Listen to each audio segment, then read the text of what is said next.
श्री स्वामी समर्थ. श्री स्वामी समर्थ. अरे प्रश्न तर विचारा. श्रावण महिन्यात गोरक्षनाथ गड कधी येणार? जाऊया जाऊया, गोरक्षनाथ गडला जाऊया आपण. ठीक आहे, अवश्य जाऊ. आहे की नाही?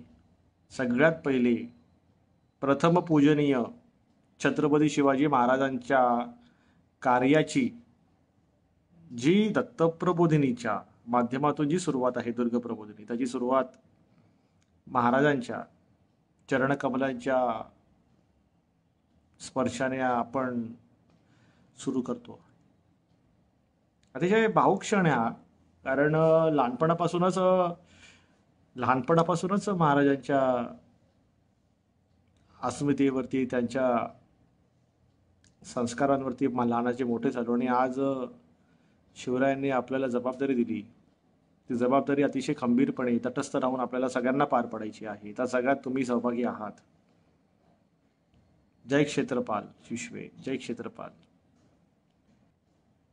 सर, कुलदैवत बद्दल कधी सांगणार? सांगू ना ताई. सांगू ना भाऊ, कुलदैवत बद्दल का नाही सांगणार? तुमच्यासाठीच सांगायचं आहे. धन्यवाद गुरव, धन्यवाद.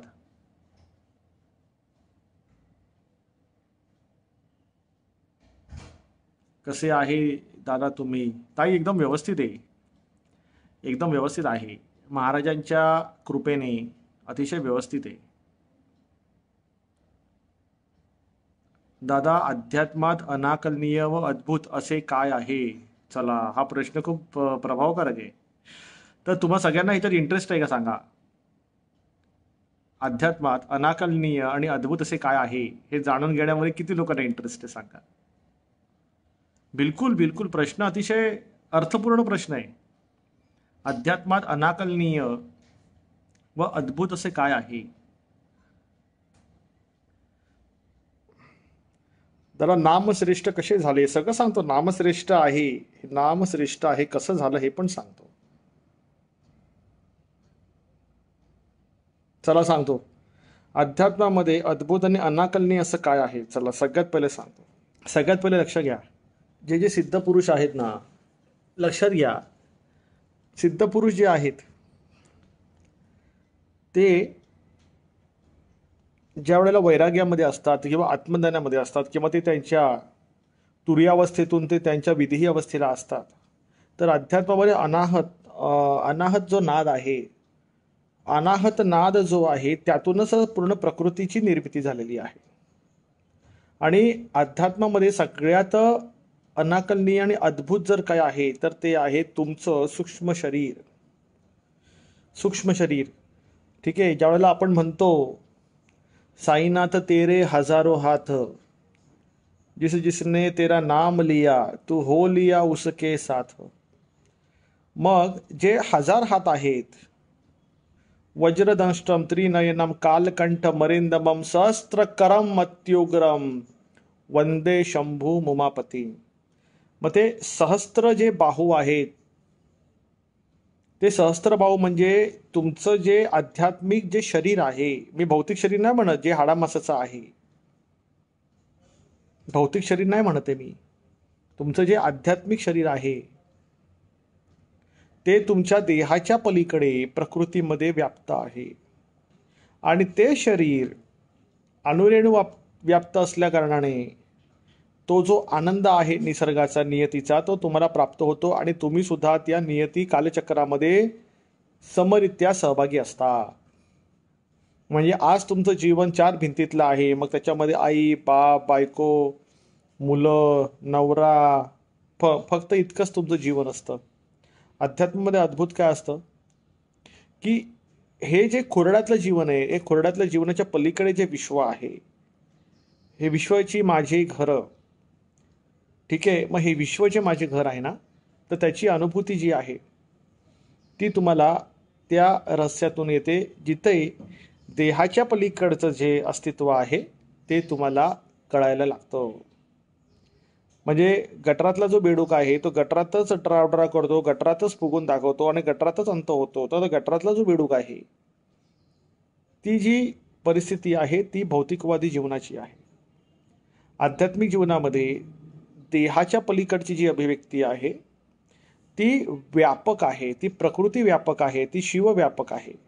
मग ती तुम्हाला अनुभवण्या हेतू तुम्ही नामावर चालले पाहिजे. अध्यात्मामध्ये सगळ्यात अद्भुत म्हणजे तुमचं स्वतःचं सूक्ष्मदेह. जरा प्रेग्नन्सीमध्ये ग्रहण कसे पाळावे तर तुम्ही काय करायचंय, प्रेग्नन्सीमध्ये षष्ठी मातेचे तुम्ही उपासना सुरू करा ग्रहणामध्ये. दादा गजानन महाराजांची पोथी वाचताना कोणते संपुट लावावे? श्री दत्त संपुट लावा, श्री दत्त संपुट लावा. ठीक आहे, कुठलीही पोथी वाचाल तर श्री दत्त संपुट लावायचं, किंवा ओम नमः शिवाय संपुट लावा, किंवा श्री स्वामी समर्थ लावा. पण माझ्या स्वतःच्या आनंदाला अनुसरून किंवा माझं स्वतःचं वैयक्तिक जे मत आहे ते आहे की श्री दत्तामध्ये सगळं आलं. दादा शिवध्वनी सुरू केली, खूप छान अनुभव येत आहेत, आनंद येत आहे. तुमच्या सगळ्यांसाठी तर अजून आहे ना, शिवध्वनी सगळ्यांसाठी आहे की नाही? तुमच्या सगळ्यांसाठी आहे शिवध्वनी. अजून बरीच ध्वनी आहे. आता सुरुवात केली आहे. ठीक आहे, अजून बरेच प्रकार आहेत त्याच्यामध्ये. तर आपण ते हळूहळू आपण ते सगळं कव्हर करणार आहोत. आदेश दादा, एखादी व्यक्ती आपली सद्गुरू आहे कसे ओळखायचे, अशी व्यक्ती भेटली तर कसे कळून घ्यायचे, हेच आपले सद्गुरू आहे. सद्गुरू व्यक्ती नाहीये, अभिव्यक्ती असते. लक्षात घ्या, गाठ बांधून घ्या, गाठ मानून घ्या मनाशी गाठ मारून घ्या. सद्गुरू ही कुठली व्यक्ती नाहीये, सद्गुरू ही अभिव्यक्ती आहे. ओके महेश भाऊ, आत्मा आणि परमात्म्यामध्ये काही फरक नाहीये, दोन्ही एकच आहे. फक्त मायेचं आवरण आहे म्हणून तुम्हाला त्याची ओळख नाहीये. ज्या दिवशी तुमचं वरचं मायेचं आवरण ज्या वेळेला संपेल त्यावेळेला तुम्ही आणि तुमचा आत्मा आणि परमात्मा एकच आहे. दादा आयडी केव्हा भेटणार? तुम्ही गुरु ऑफिसला जा आणि तुमचा आयडी घ्या. ठीक आहे, तुम्ही चिंता नका करू, तुम्ही ऑफिसला जाऊन आयडी घ्या. आत्मा म्हणजे काय? आत्मा म्हणजे आत अधिक मा, म्हणजे आत्मा. आत अधिक मा म्हणजे आई. ठीक आहे, आत अधिक मा म्हणजे आत्मा. आत्मामध्ये जी शक्ती आहे तिला आई असं म्हटलेलं आहे, तर त्या आईला आत्मा असं म्हणतात. दादा स्वामी लवकर प्रसन्न होतात की दत्तप्रभू? दत्त महाराज लवकर प्रसन्न होतात. पण एक लक्षात घ्या, दत्त महाराज प्रसन्न ज्यावेळेला होतात ते तुम्हाला देणार, अमुक वस्तू देणार, पण बोलणार हे बघ ह्याच्यात अडकायचं नाहीये, हे जीवन नाहीये, तू घे पण तू ह्याच्यात अडकायचं नाही. तुला ते प्राप्त करायचंय, ती प्राप्ती तुला हवी जी कैवल्य पद मिळवून देते. त्याच्यामुळे तू ह्या स्थूलमध्ये तुम्ही अडकायचं नाहीये. जय श्रीताई श्री गुरुदादा. सिद्धाश्रम म्हणजे काय? सिद्धाश्रम म्हणजे सिद्ध जे आहे, जे स्थान सिद्ध आहे त्याला सिद्धाश्रम असं म्हणतात. ठीक आहे, आनंद आहे. दादा सूक्ष्म देह म्हणजे काय? सूक्ष्म देह ताई सूक्ष्म देह म्हणजे जो देह, त्याला तुम्ही तुमचा आत्मा म्हणू शकता. आत्म्याला सूक्ष्म देह म्हटलेला आहे, पण तो आत्मा सूक्ष्म देह त्याच वेळेला होतो ज्या वेळेला त्याचा षोडश तत्वाशी त्याचा लय होतो. म्हणजेच रामो चित्तलय हा सदा भवतो भो राम मामुद्दर. आत्म्यामध्ये ज्या वेळेला चित्ताचा लय होतो त्याच वेळेला त्या आत्म्याला सूक्ष्म रूप प्राप्त होतं. मग चित्ताचा लय होण्यासाठी तुमची गोडी नामात हवी. नामातूनच, नामच एकमात्र असं आहे की ते चित्ताला त्या आत्म्याशी एकरूप करून देतं.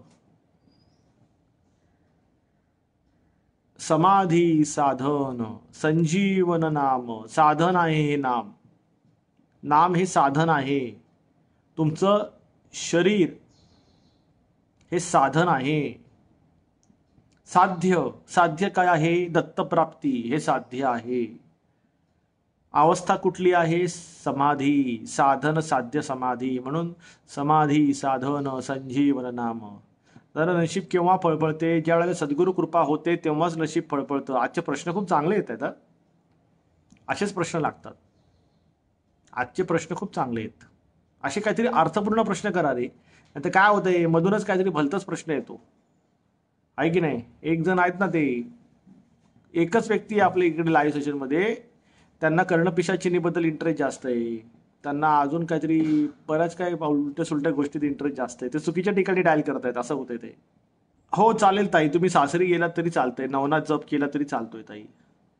साधक किती प्रकारचे असतात? अरे वा, साधक 3 प्रकारचे असतात: कनिष्ठ, मध्यम आणि उत्तम साधक. कनिष्ठ, मध्यम आणि उत्तम साधक. कनिष्ठ साधक जे असतात ते तामसी असतात, मध्यम साधक जे असतात ते राजसी असतात, आणि जे उत्तम साधक असतात ते सात्विक असतात. आता सगळीकडे दिसते खऱ्याला त्रास आणि खोट्याची मजा. हा तुमचा विषय बरोबर आहे, ऐकून घ्या. हा तुमचा विषय बरोबर आहे, खऱ्याला त्रास होतो, खोट्याला मजा आहे ना, ही गोष्ट खरी आहे.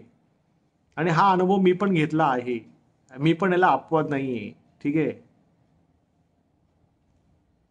की नाही? घरातले भेदी सगळीकडे असतात. घरातले भेदी सगळीकडे असतात. ते हा अनुभव मी पण घेतलेला आहे की आपल्या महाराजांच्या सत्संगामध्ये, ठीक आहे, अशी काही समाजकंटक आहेत. ते त्यांचे कर्म भोगतात, पण एक लक्षात ठेवा, लोक लावे करतात, याचं त्याला टोपी लावून सांगतात. ही जी चोंबडीगिरी जी चाललेली असते की नाही लोकांकडून, त्यांचं शासन कडक आहे काळभैरवकडे. फार काळ ही लोक फार काळ व्यवस्थित नाही राहत. विशिष्ट करून जिथे काळभैरव कार्य चालतं, जिथे दत्त कार्य चालतं, इथे जे लोक लाव्या करतात ना, याचं त्याला करून सांगणार, त्याचं याला करून सांगणार, ह्याची शेंडी त्याला, त्याची शेंडी याला, है ना. जे ह्याच्यामध्ये इन्वॉल्व आहे ते सगळे वाक दोष त्याला असं म्हणतात. हे वाक दोष जे आहे, हे वाक दोष अंगलट येतं, हे हे प्रारब्ध ते भोगतात ह्या वागदोषाचा. आणि मग त्यांचं पुढचं जीवन, मग मी तुम्हाला एक उदाहरण सांगतो, म्हणजे याचं एक सांगतो. एक ओळखीचे होते बरेच वर्षापूर्वीपासून, जे त्या घरामध्ये ना एक मुलगी होती. हां, आमच्याच इथे होती. तर ती मुलगी काय करायची, तिला ना एक विशिष्ट आनंद यायचा. कसा आनंद यायचा तुम्हाला सांगतो. ती ना एकाच्या घरात जायची, तिथे घरामध्ये नवरा बायको असतात, ठीक आहे. तर बायकोच्या कानात काहीतरी भरायची, हां, आणि घरामध्ये भांडण लावायची, आणि ती ना आनंद घ्यायची त्या गोष्टीचा. मग तिने जवळजवळ, म्हणजे तिने जवळजवळ काय केलं, अशा प्रत्येक घरामध्ये तिने काय केलं की घरामध्ये वाद लावायला तिने सुरुवात केली, की अगं तुझा नवरा मला इथे दिसला ह्याच्यासोबत, अशा गोष्टी ती बोलायला लागली, आहे की नाही. त्याचं मोबाईल चेक कर, त्याचं व्हॉट्सअप चेक कर, असं सगळं ते बघायला ती बोलायला लागली. तर त्याच्यामुळे काय काय घरामध्ये नवरा बायकोमध्ये वाद झाले त्या मुलीमुळे. ठीक आहे. तर एकदा मी त्या व्यक्तीला सांगितलं की तू हे धंदे बंद कर, लोकांच्या घरामध्ये आग लावू नको, लोकांना व्हॉट्सअप नको सांगू, ह्याचं त्याचं याला काय करायचं नाही, तुझं जीवन तू जग. तर तिने काय ते ऐकलं नाही. मग त्यात काय झालं की ती तिची लावालाव्या जी होती ना ती करत राहिली. आता पुढे परिणाम सांगतो काय झालं. तिचं लग्न झालं, तिला एक मुलगा झाला, आणि त्याच्यानंतर मुलगा झाल्यानंतर तिला पॅरालिसिस झाला, लखवा मारला तिला. ठीक आहे. आता ही गोष्ट सांगण्याचा माझा अभिप्राय असा आहे की आपण ज्या वेळेला लोकांच्या जीवनामध्ये हस्तक्षेप करतो आणि आपण लोकांचं मन दुखवतो, किंवा आपण नको ते काम करतो, ते तर काम तिने घरातल्या घरात संसारात केलं, म्हणून तिला लखवा मारला. मिळणार, शासन मिळतं, वेळ जातो, आपण कर्म हातात नसतात घ्यायचे, शासन मिळतं. तर तिला तिच्या कर्माची शिक्षा मिळाली. आताही तिची अर्धी बॉडी अर्धंगावायूच्या झटक्याने बेजार आहे, भरी जवानीमध्ये. आणि मग ती आता मरेपर्यंत ते भोगणार ती गोष्ट. हे झालं एका सांसारिक लोकांना त्रास देण्याची गोष्ट. आपल्यासारख्या आध्यात्मिक लोकांना जर त्रास देत असेल तर त्याचा जो कायदा आहे, त्याचे सगळे ज्या गोष्टी आहेत ते अतिशय वेगळं आहेत. मग अध्यात्मात सुद्धा स्मशान साधक जर कोणी काळभैरव भक्त आहे, अर्थात दत्त महाराजांचे साधक आहेत, त्यांना जर त्रास होत असेल, त्यांच्या कार्यामध्ये जर कोणी हस्तक्षेप करत असेल, तर त्यांची जी परिस्थिती आहे ना, त्याच्यामध्ये कुठला देवता त्यांना वाचवू नाही शकत, कारण की हे आक्रमक देवस्थान आहेत. आणि आम्हाला लक्षात द्यायची गरजच नाही आहे, कारण की आमचं कार्य नेहमी चांगलंच आहे. आम्ही कल्याणकारी शिव रूपामध्येच आम्ही कार्य करतो. अर्थात आपण दत्तप्रबोधिनीमध्ये कल्याणकारी शिव आहे, दुर्गप्रबोधिनीमध्ये छत्रपती शिवराय आहेत. तर ह्यांची जी काही संस्कारक्षम भूमिका आहे ती आपण पदोपदी आपल्या जनसामान्यांमध्ये, आपल्या साधक वर्गामध्ये ती रुजवण्याचा प्रयत्न करतो, म्हणजे जेणेकरून आपल्याला आपलं जीवन चांगलं जगता येईल. त्या अर्थी लाव्या करणं, लोकांच्या जीवनामध्ये हस्तक्षेप करणं, हे घाणेरडी काम आहेत. आपल्याला आपलं जीवन, आपलं प्रारब्ध पडलंय, आपल्याला आपली सद्गुरू सेवा पडलेली आहे. लोकांच्या जीवनामध्ये हस्तक्षेप करणं चुकीचं आहे की नाही? प्रत्येकाला त्याचं पर्सनल जीवन आहे. माझ्याकडे सुद्धा लोक येतात, अपॉइंटमेंटमध्ये बोलतात, पण मी कधीच कोणाच्या पर्सनल जीवनामध्ये मी कधीच हस्तक्षेप नाही करत, कारण की ते आपलं नाहीच आहे. आपल्याला प्रवेशच नसतो.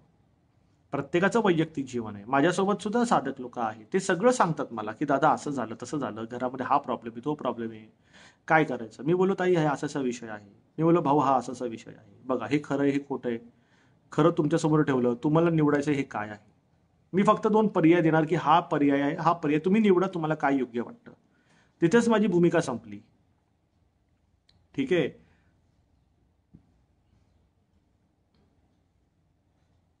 हा, काही लोक अशी पण बघितली आहेत की स्वामींचं नाव घेतात आणि अशी काम करतात. स्वामींचं नाव घ्यायला पैसे थोडे लागतात. दत्त नाव घ्यायला पैसे लागत नाही ना. मग लोक करतात. ज्याला शेंडी लावायचीच आहे, त्याला तुम्ही कसं स्टॉप करणार?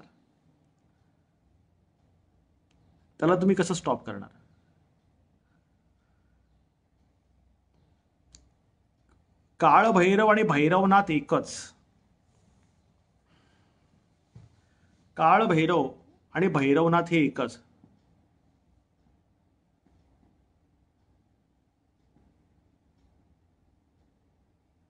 त्या पाण्याचं, तर्पण विधीच्या पाण्याचं विसर्जन जे आहे ते तुमच्या तुळशीमध्ये करा.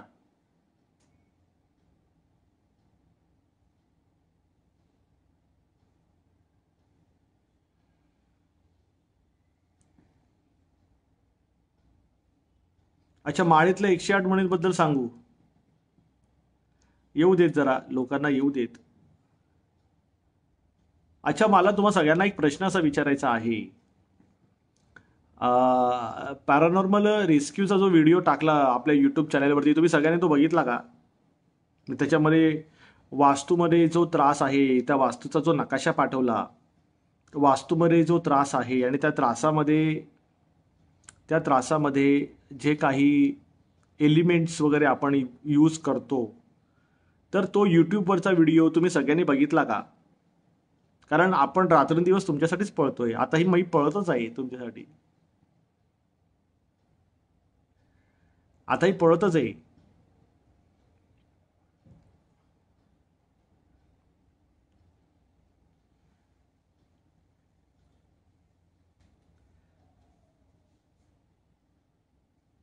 बरं, तो व्हिडिओ आवडला का तुम्हाला सगळ्यांना? आपण जो पॅरानॉर्मल रेस्क्यूचा व्हिडिओ टाकला, ज्याच्यामध्ये वास्तुशोधन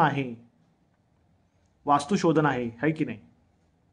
तर तो व्हिडिओ तुम्हाला सगळ्यांना आवडला. म्हणजे मी त्याच्यामध्ये सविस्तर माहिती दिली आपल्याला की जेणेकरून काय काय कसं कसं असायला पाहिजे. वास्तूचा जो एकंदर जो प्रभाव आहे तो अतिशय त्रासदायक आहे घरामध्ये, जर वास्तू चुकीची असेल तर. काल सुद्धा अपॉइंटमेंट्समध्ये वास्तूचे दोष निघाले.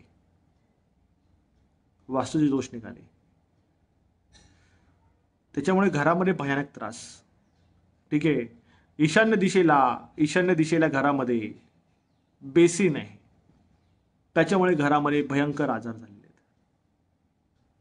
सांगण्याचा माझा अभिप्राय असा आहे की अरे, तुम्ही तुमच्या जीवनामध्ये जो काही पैसा कमवता, तर त्याचा जो विनियोग आहे तो असा करा की त्याने तुमच्या कुटुंबाला आधार मिळेल, समृद्धी मिळेल. तुमच्या एकाचे 2 होतील, 2चे 4, 4चे 8 होतील. पैसा आहे हा पैसा आकाशात झाडाला नाही उगत. हे कष्ट करून, रक्त जाळून हा पैसा आपण कमवतो. तर पैसा जो विनियोग आहे, माणसाची सगळ्यात मोठी जी इन्व्हेस्टमेंट आहे ती आहे त्याची वास्तू. मग ही वास्तू जी आहे ना, ही कुठलीही नका घेऊ. काय होतं याने? भयानक यातना होतात घरामध्ये, तुमचे नशिबाचे दरवाजे बंद होतात. माझी तुमच्या सगळ्यांना हात जोडून विनंती आहे की कृपया करून तुम्ही सगळेजण तुमचे जो पैसा आहे हा जपून ठेवा. हात जोडून विनंती आहे. पुढचा काळ खूप भयानक आहे.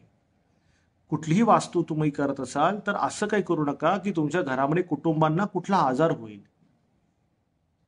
त्यासाठी मी काय म्हणतोय, तुम्हाला का ना मी लिंक दिलेली, ती लिंकचा अभ्यास करा. सगळी सोंग घेता येतात पण पैशांचं सोंग नाही घेता येत. भयानक त्रास आहेत वास्तूमुळे. प्रायमरी लेवलवरती वास्तूमुळे खूप लोकांना यातना आहेत घरामध्ये. पहिलेच व्हिडिओ बघितल्या पहिले घरामध्ये वास्तूचा इश्यू झाला. आता एकाच्या घरामध्ये कोकणामध्ये आता आपले पॅरानॉर्मल इन्व्हेस्टिगेशन आहे कोकणामध्ये. तिथे पॅरानॉर्मल इन्व्हेस्टिगेशनचं जी अपॉइंटमेंट होती, त्याचं नाव नाही सांगणार, त्याचं नाव नाही सांगणार, पण घरामध्ये काय झालंय, मी त्यांना म्हणालो की घरामध्ये या दिशेला त्रास आहे. ठीक आहे. मग ती व्यक्ती गेली बघायला, तिकडे बघितलं, त्या दिशेला त्रास निघाला. त्या दिशेला त्रास निघाल्यानंतर मी त्यांना बोललो, आता आतून नका बघू, घराच्या बाहेर जा. आतून नका सांगू मला की घराच्या या दिशेला काही नाहीये, रिकाम आहे. मी काय बोललो त्यांना, घराच्या आतून नका बघू, घराच्या बाहेर जा. घराच्या बाहेर जा आणि फिरून जा. फिरून जा आणि त्या कोपऱ्याला काय बघा, तुम्हाला कळेल घरामध्ये कसा त्रास येतो. मग ती व्यक्ती जी घराच्या आतमध्ये होती माझ्यासोबत व्हिडिओ कॉलमध्ये, ती घराच्या बाहेर आली. व्हिडिओ कॉल सुरू होता. तिला सांगितलं की घराच्या बाहेर जा, मागे वळून जा आणि त्या कॉर्नरला, जो कॉर्नर जी दिशा मी त्यांना सांगितली, त्या दिशेला काय प्रॉब्लेम आहे बघा. मी त्यांना सांगितलं तिकडे जो सांडपणाचा विसर्ग आहे तर त्याच्या घरात दिसला नाही त्याला तो विसर्ग. घरामध्ये तो बोलला की नाही, काहीच नाही त्या कॉर्नरला, काहीच नाही. मी बोललो घराच्या आत नाही, बाहेरून बघा. मग घराच्या बाहेर गेल्यानंतर त्यांना तिथे टॉयलेटची टाकी दिसली त्या कॉर्नरला, जी घरामध्ये सगळ्यांना कावीळ लावली तिने. घरात सगळ्यांना कावीळ आहे. त्या व्यक्तीचा एकच प्रॉब्लेम की आमच्या घरामध्ये सगळे आजारी पडतात, सगळा पैसा जो आहे हा आजारपणात जातो. त्यांना म्हणालं तुमच्या आजारपणाचं कारण त्या दिशेला असलेला तो सांडपणाचा विसर्ग आहे, जो तुम्हाला मी आता सांगितला. मग त्याला ती गोष्ट कळाली.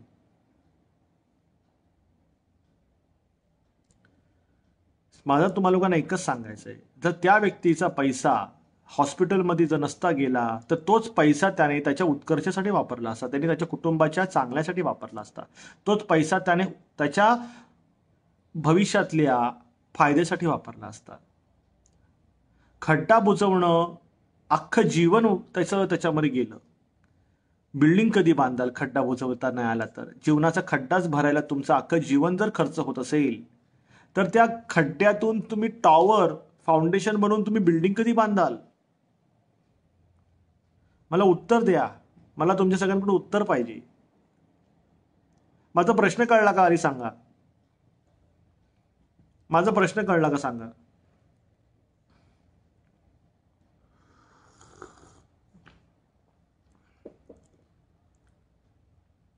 जीवनामध्ये खड्डा पडलेला आहे, तो खड्डा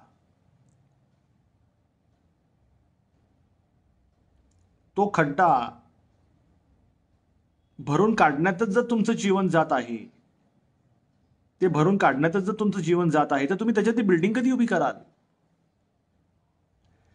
आजचा दिवस तुमच्या सगळ्यांसाठी आहे. आज तुम्ही एका ठिकाणी शांत बसा आणि प्रत्येकाने माझी ही जी स्टेटमेंट आहे ना, हिला रजिस्टर करा की जीवनामध्ये जर खड्डा पडलेला आहे, मग तो खड्डा तुमच्या मानसिक असो, शारीरिक असो, आर्थिक असो, सामाजिक असो की आध्यात्मिक असो, ज्या घरात तुम्ही राहता, ज्या वास्तूमध्ये तुम्ही राहता, ती वास्तू जर तुम्हाला फळत नसेल तर त्या वास्तूमध्ये लक्ष्मी कशी येणार? त्या वास्तूमध्ये समृद्धी कशी येणार? त्या वास्तूमध्ये आरोग्य कसे येणार? मला उत्तर द्या. मला इथे तुमच्या सगळ्यांकडे लक्ष्मी पाहिजे, तुमच्याकडे आरोग्य पाहिजे, तुमच्याकडे समृद्धी पाहिजे, प्रगती पाहिजे, तुमच्या घरामध्ये सुधार पाहिजे. कसं येणार तुम्ही सांगा. आणि मी माझ्या परीने 100% नाही, 1000% देतो. मी आहे, माझी टीम, आम्ही रात्रंदिवस तुमच्या सगळ्यांसाठी कष्ट करतो.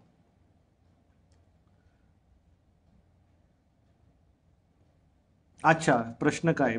ताई, प्रश्न असा आहे की जीवनामध्ये जर खड्डा पडला असेल, मग तो वास्तूमध्ये पडलेला असू दे, वास्तूचा त्रास असू दे की आपल्या मानसिकतेमध्ये असू दे, तर हा जो खड्डा भरण्यातच जर अख्खं जीवन आपलं खर्च होत असेल तर त्याच्यावरती आपण बिल्डिंग कधी बांधणार? कुठली? आरोग्याची बिल्डिंग, समृद्धीची बिल्डिंग आणि लक्ष्मीची बिल्डिंग. आध्यात्मिक बिल्डिंग तर राहू देच, चला ठीक आहे, अध्यात्म कन्सिडरच नाही करत आपण, चला ठीक आहे. आधी पोटाचा खड्डा भरला, परिवार व्यवस्थित असेल तर तुम्ही आध्यात्मिक जीवन व्यवस्थित जगू शकता. पण सगळ्यात पहिले लक्ष्मीचं आवाहन व्यवस्थित झालं पाहिजे वास्तूमध्ये, आरोग्याचं आवाहन झालं पाहिजे, कोणी आजारी नको पडायला. काय काय ठिकाणी वास्तूमध्ये मी तुम्हाला दाखवीन की एवढी भारी वास्तू बांधकाम करतात, आपल्याकडे ते आहे, ते आपल्याकडे आहे. त्या वास्तूमध्ये प्रवेश केल्या केल्या इतके चांगले व्हायब्रेशन्स असतात, त्या व्हायब्रेशनमुळेच मनुष्य निरोगी होऊन जातो. म्हणून तुम्हाला लोकांना सांगतोय की जर इन केस समजा काही नवीन वास्तू तुम्हाला घ्यायची असेल, काय ओपन लँड असेल, नवीन वास्तू घ्यायची असेल किंवा वास्तूचं टोकन टाकलं असेल किंवा टोकन टाकायचं असेल, त्याच्यावरती काय लोन करायचं असेल, तर लगेच घाई करत नका जाऊ. आकर्षक दिसली म्हणून घाई करू नका, ती मोहिनी आहे.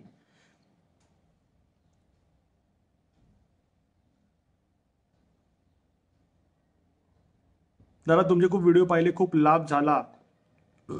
तुमच्या सगळ्यांच्या भल्यासाठीच करतोय सगळ्या गोष्टी. जरा कोणी विनाकारण शिव्या देत असेल तर काय करावे? काय नाही, शिव्या घ्यायच्या नाहीत. द्यायला शिव्या देऊ द्या, तुम्ही नका घेऊ. उलट तो तुमचा पाप खेचतोय. तुमच्या नावाची चोंबडीगिरी चालली आहे, उलट तो तुमचा पाप खेचतोय. उलट तुम्ही त्याला धन्यवाद बोला, अरे तू धन्यवाद, तू मला शिव्या दिल्यास, धन्यवाद. शिव्या घ्यायच्या नाही, आपण बोलू दे त्याला. याचं तुम्हाला उदाहरण सांगतो, ही अंधश्रद्धा नाहीये. गणेश चतुर्थी आता जवळ आली, त्यावेळेला चंद्रदर्शन करायचं नसतं. लक्षात घ्या, मी काय होतं, गणेश चतुर्थीला चंद्रदर्शन करायचं नसतं. जर चंद्रदर्शन जर तुमच्याकडून झालं चुकून, तर मग तुम्हाला मग शाप लागतो. मग काय होतं, तुमच्यावरती चोरीचा आळ येतो. तुमच्यावर चोरीचा आळ येतो. मग त्या चोरीच्या आळमध्ये जर तुम्हाला वाचायचं असेल तर काय करायचं असतं की त्यावेळेला शिव्या खायच्या असतात.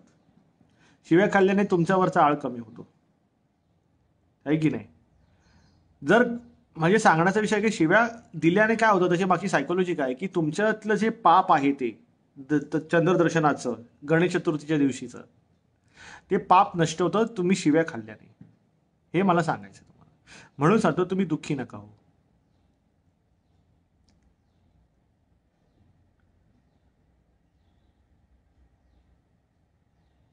जरा तुमची अपॉइंटमेंट कशी घ्यायची, प्रतिनिधींकडून अपॉइंटमेंट घ्यायची. अपॉइंटमेंटमध्ये 2 प्रकार आहेत, एक नॉर्मल अपॉइंटमेंट आहे आणि दुसरी पॅरानॉर्मल अपॉइंटमेंट आहे.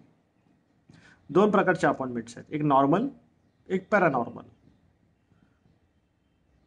ठीक आहे. म्हणजे मी तुम्हाला शिव्या देणाऱ्याला आणि शिव्या घेणाऱ्याचं तुम्हाला मी काय केलं, कन्फिगरेशन सांगितलं हे उदाहरणासकट, म्हणजे तुम्हाला लोकांना आयडिया येईल टोटल.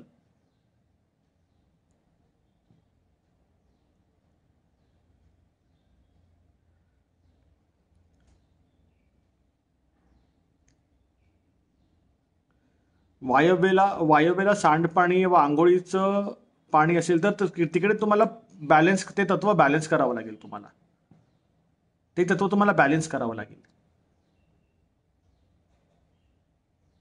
आहे की नाही?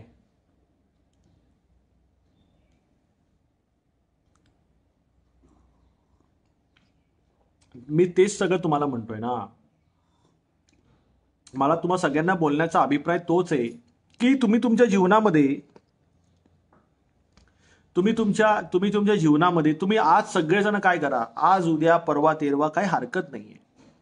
शांतपणे बसा आणि खड्डा भरून निघणं ही एक वेगळी गोष्ट आहे आणि संसारामध्ये प्रगती करणं वेगळी गोष्ट आहे. तर मी काय म्हणतो तुम्हाला की आता आपण कृष्ण जन्माष्टमी आहे, ठीक आहे. कृष्ण जन्माष्टमीला संध्याकाळी 8 वाजता मी लाईव्ह येतो.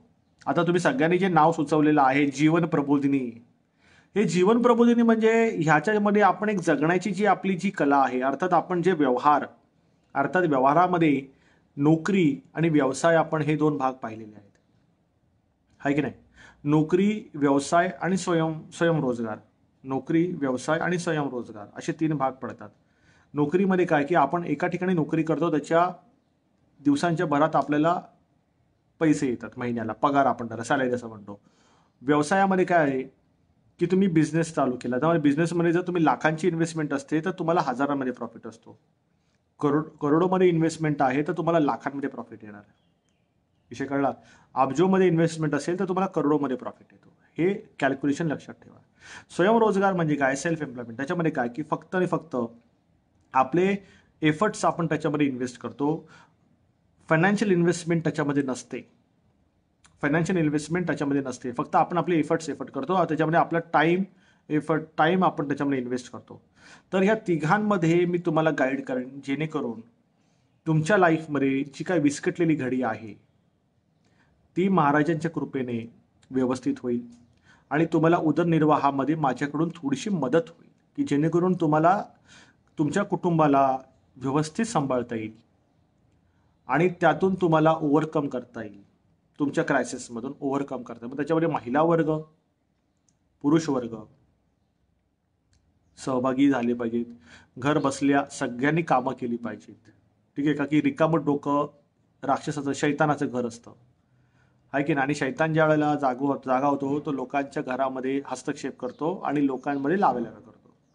त्याच्यामुळे आपल्याला शैतानी वृत्ती नको आहे, आपल्याला संत प्रवृत्ती हवी. ही संत प्रवृत्ती त्याच वेळेला येणार ज्या वेळेला आपण आपली जी भूमिका आहे ती स्पष्ट करू.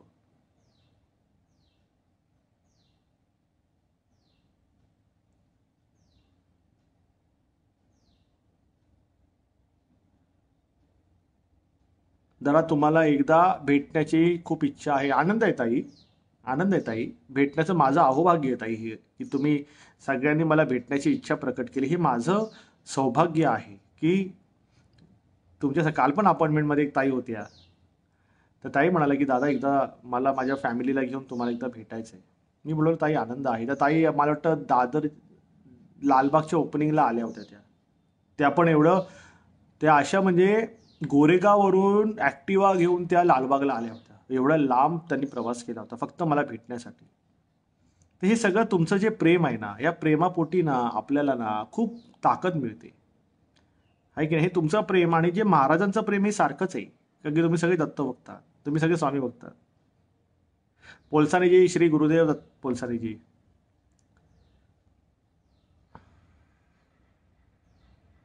अंतसमयी देवाचे नाव मुखी येत नाही, कारण काही असो मग त्याने केलेल्या भक्तीचं सार्थक नाही झालं. सार्थक कसं असतं, अंतसमयी मुखी नाम येण्यासाठी तुमच्या सबकॉन्शियस माइंडमध्ये ते नाम गेलं पाहिजे. आणि सबकॉन्शियस माइंडमध्ये मसल मेमरीमध्ये, थोडक्यात एक मसल मेमरी तिला म्हणतात. एक मिनिट, रसाळ म्हणून काय म्हणतात. मग दादा माझी अपॉइंटमेंट झाली, घरामध्ये 2 दिवसामध्ये दोष सांगितले. एक मिनिट, शल्य केलं आहे तरी मी पॅरानॉर्मल अपॉइंटमेंट घेऊ का? चालेल ना रसाळ भाऊ, तुम्ही बघा, तुम्ही प्रतिनिधींसोबत बोला आणि त्या पद्धतीने पॅरानॉर्मलची अपॉइंटमेंट घेतली तरी चालेल. आपण ते बघूयात ती काय गोष्ट आहे. ठीक आहे. बाधित व्यक्ती उतारा काढू शकतो का? नाही काढू शकत ना, नाही काढू शकत. दादा वास्तुदोष व वाईट शक्तीचा कसा संबंध येतो? वाह, काय प्रश्न आहे, अतिसुंदर, अतिसुंदर. बघा ऐका, खूप मोठा प्रश्न आहे. माझ्या मते तरी हा प्रश्न खूप अर्थपूर्ण आहे. वाईट दोष आणि वाईट शक्तीचा संबंध कसा येतो? ठीक आहे. तुमच्यापैकी किती लोकांना इंटरेस्ट आहे सांगा या गोष्टीमध्ये, कारण प्रत्येकजण घरात राहतो, त्या अर्थी वास्तू त्याच्याशी जोडलेली असते. तर मी तुम्हाला आता वाईट शक्ती आणि वाईट वास्तूचा कसं कनेक्शन ब्रिज आहे हे तुम्हाला सांगतो. फक्त मला जर इंटरेस्ट असेल तर मला कृपया करून कमेंट सेक्शनमध्ये मला हो बोला. म्हणजे काय की मला कळेल की तुमच्या लोकांच्या आवडीप्रमाणेच मला बोलायचं आहे. तुम्हाला लोकांना जे आवडते तेच मला बोलायचं आहे, म्हणून मी तुम्हाला पदोपदी विनंती करतो.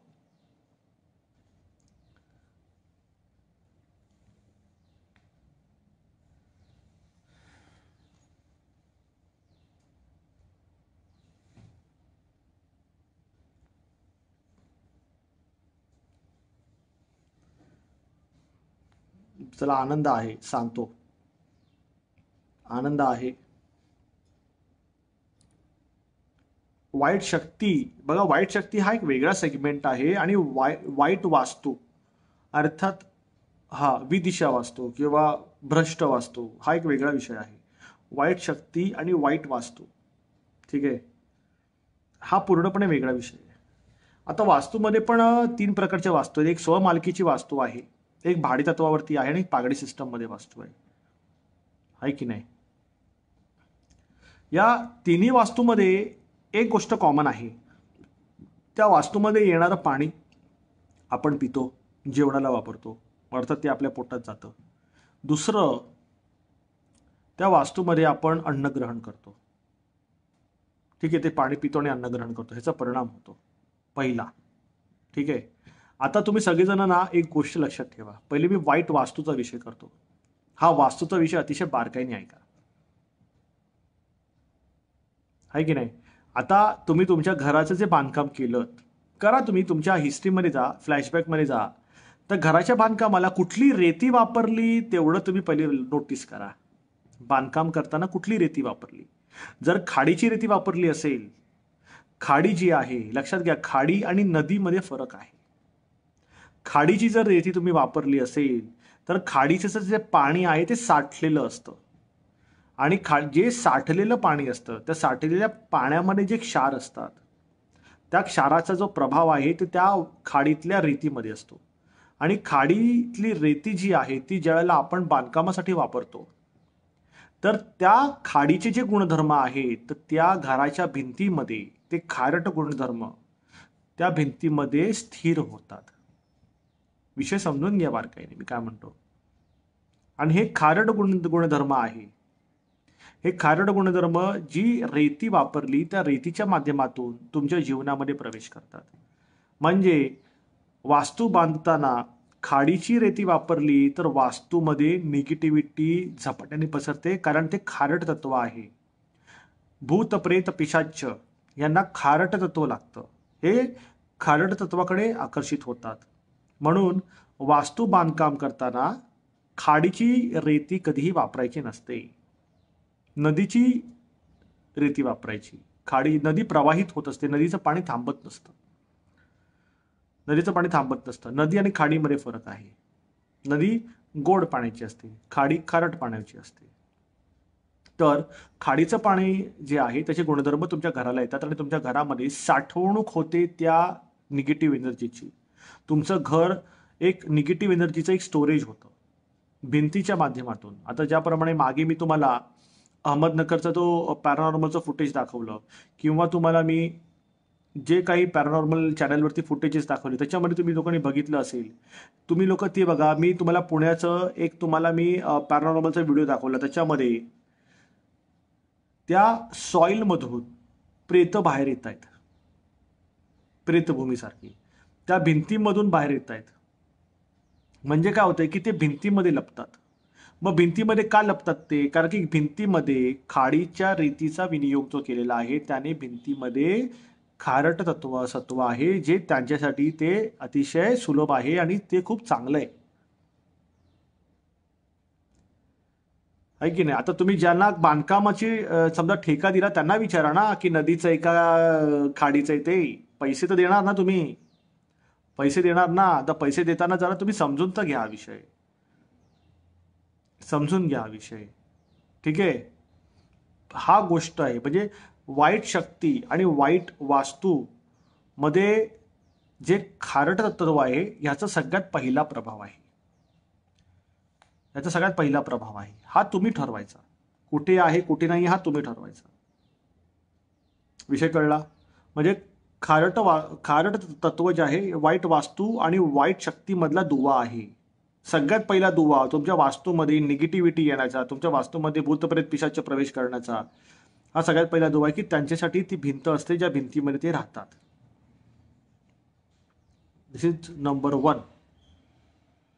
हा आता आहे बघा, हे ताई म्हणतात की आपण जसे घरामध्ये मिठाचा प्रयोग करतो. मिठाचा प्रयोग का करता? कारण की घरामध्ये जी निगेटिव्हिटी आहे, जी तुमच्या रक्तामध्ये जे खारट तत्व आहे, तुमच्या भिंतीमध्ये जे खारट तत्व आहे त्याच्यापेक्षा जास्त प्रभावकारक तत्व त्या खडा मिठामध्ये असतं. म्हणून घरामधली निगेटिव्हिटी त्या खारट मिठाकडे अट्रॅक्ट होते आणि त्याच्यामध्ये ते ॲब्झॉर्ब होतात. म्हणजे घरातल्या शरीरामध्ये अथवा वास्तूमध्ये ती स्पिरिट राहत नाही, ते स्पिरिट राहत नाही.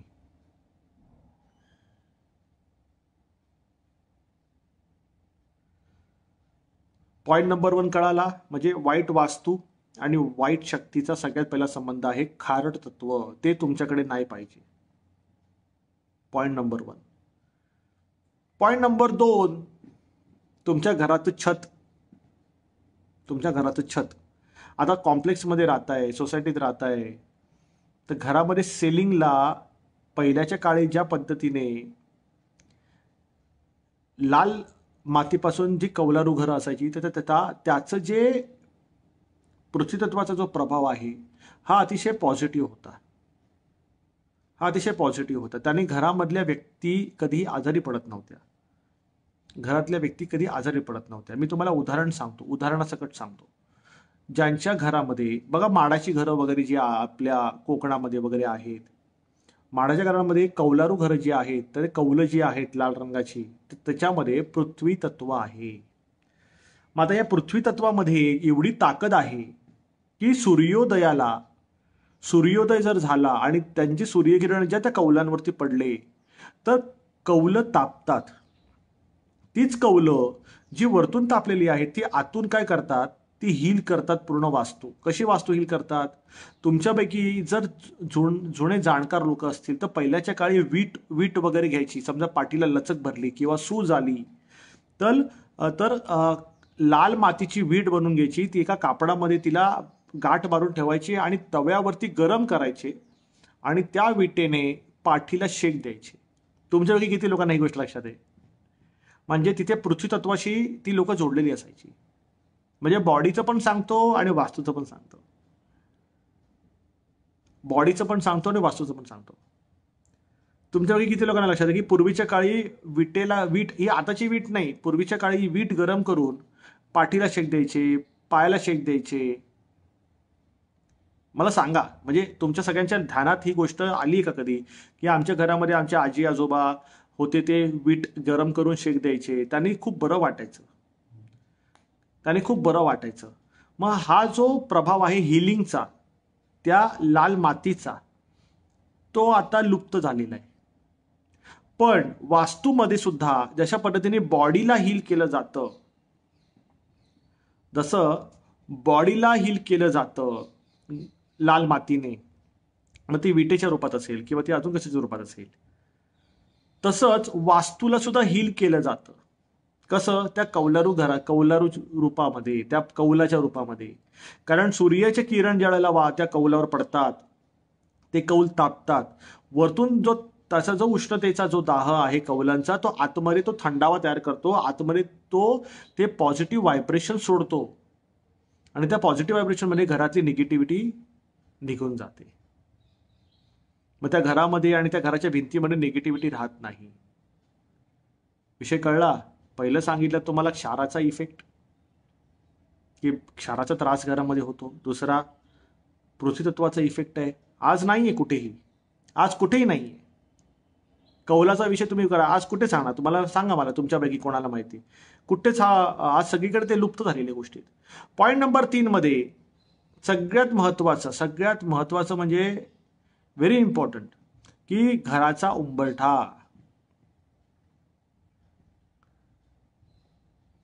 दादा, आमच्या कोळीवाडा समुद्रातील रेती, शेवटी त्या रेतीचाच वापर जर केला, ती खारट रेती आहे ना, तर तिकडे निगेटिव्हिटी जी आहे, जी सॉल्टी नेचर आहे ना, तर ते इफेक्ट करतं. हा, विटेचा शेक बरोबर, तर सॉल्टी नेचरने खूप इफेक्ट करतो, आहे की नाही? पॉईंट नंबर 3 मध्ये तुमचा उंबरठा घराच्या उंबरठ्यामध्ये आज कुठे उंबरठा सांगा जरा, बघा जरा तुमच्यापैकी किती लोकांची नजर तुमच्या घराच्या उंबरठ्यावर जाते, सांगा मला. लाकडी सागवान उंबरठा, लक्षात घ्या, मी मार्बलचा नाही बोललो. लाकडी सागवानचा उंबरठा तुमच्यापैकी किती लोकांच्या घरी लागलेला आहे सांगा. आणि त्याच्यावरती तुमच्यापैकी किती लोकांच्या घरी लाकडी सागवानचा आत्ताच्या आत्ता मला सांगा.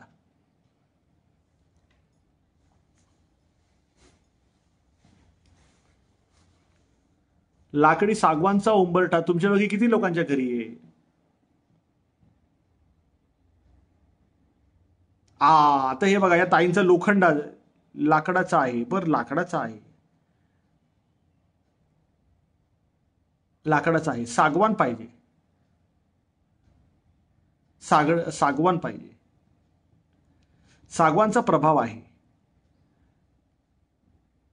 मोस्टली नाही मिळणार आपल्याला. आपण आता सिटीमध्ये राहतो, आपल्याकडे कॉम्प्लेक्स सिस्टममध्ये ग्रॅनाइटचा आहे, बरोबर. आता हे नाही ना चालणार, ग्रॅनाइटचा नाही चालत ना, ग्रॅनाइटचा नाही चालणार, आहे की नाही? ते पण तुम्हाला सांगतो.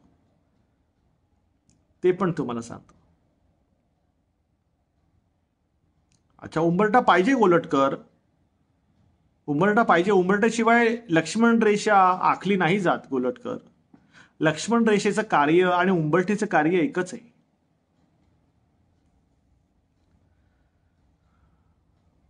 मार्बलचं नाही ना ताई. आता याच्यामध्ये काय असतं लक्षात घ्या. पहिल्याच्या काळात आम्ही लोक कसं शाबरी विद्येमध्ये ज्या वेळेला किलन करतो, म्हणजे पॅरानॉर्मल रेस्क्यूमध्ये पहिले घरातल्या सदस्यांना सेफ केलं जातं, जेणेकरून उद्या जे काही ऑपरेशन इंजेक्शन देणार त्यांनी घरातल्या सदस्यांना त्रास नाही झाला पाहिजे.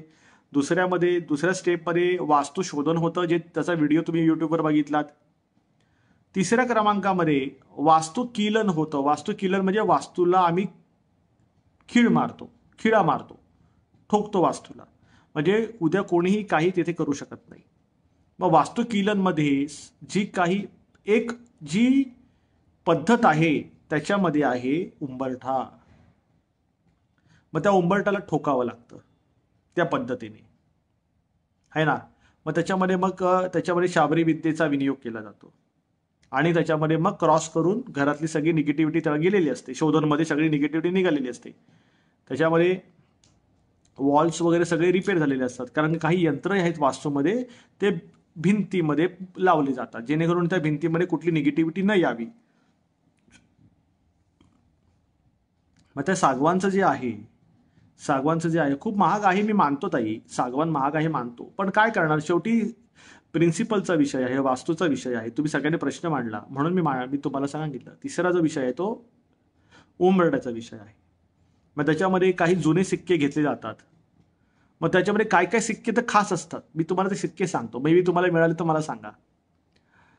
10 रुपयाचा सिक्का जर मिळाला आणि त्याच्यावरती ते स्टार असेल, 10 रुपयाचा सिक्का जर मिळाला त्याच्यावरती जर स्टार असेल तर तो कॉईन कोणा देऊ नका. कारण त्या स्टारचा स्टार जर असेल ना 10 रुपयाच्या सिक्क्यावरती, किंवा 5 रुपयाचं घ्या, 10 रुपयाचं घ्या, 10 रुपये पण चालतो. कारण 10 रुपये का असतो, कारण की 10 रुपयामध्ये 10 रुपयाचा जो कॉईन असतो तो 10 दिशेसाठी तो ठरलेला असतो न्यूमरोलॉजीच्या हिशोबाने. आणि त्या 10 रुपयामध्ये जर स्टार असेल तर त्याचा प्रभाव वास्तूवरती चांगला पडतो. 5 रुपयाचा असेल तरी चालेल, पण 10 रुपयाचाच चांगला पडेल. पहिल्याच्या काळी ते 1 रुपयाचा करायचे, 10 आण्याचा करायचे. तर 10 रुपयाचा 10 आणे बंद झाले. मग आपण वेळेप्रमाणे बदललेलो आहे. मग 10 रुपयाचा सिक्का जर भेटला त्याच्यामध्ये स्टार असेल वरती, तर तो वास्तूमध्ये वापरू शकतो आपण. विषय कळला?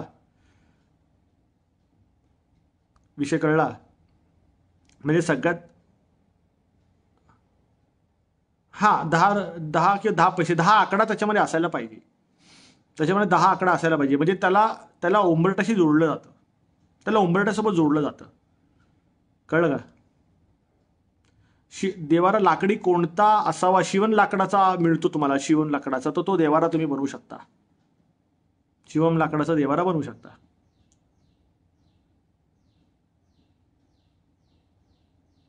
जरा सिस्टरला पण ऑफिस बघायचे आहे. मग तुमचंच ऑफिस आहे गुरव, घेऊन या ताईंना ऑफिसमध्ये, तुमचंच ऑफिस आहे.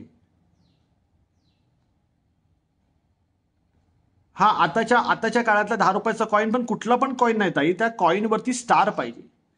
स्टार म्हणजे त्याला आपण आपल्या भाषेमध्ये तेज असं म्हणतो, का की स्टारला चांदणी म्हणतो, चांदणीला तेज असतं, ते तेज त्याच्यामध्ये तयार होतं, त्याचा फायदा. शिवम बरोबर बोललात ताई, शिवम बरोबर बोललात तुम्ही. शिवम लाकडाचाच देवारा पाहिजे. कोणाला पाहिजे असेल तर मला सांगा, आपण सांगू तुम्हाला. आपण आपले सोर्सेस वापरू तुमच्या सगळ्यांसाठी. जरा प्लीज मेक व्हिडिओ ऑन वास्तू अँड न्यूमरोलॉजी. मी तुम्हाला तेच म्हणतो ना ताई, वास्तूवरती व्हिडिओ आहे, पॅरानॉर्मल रिस्क्यू सोसायटीच्या माध्यमातून व्हिडिओ बनवणार आहे.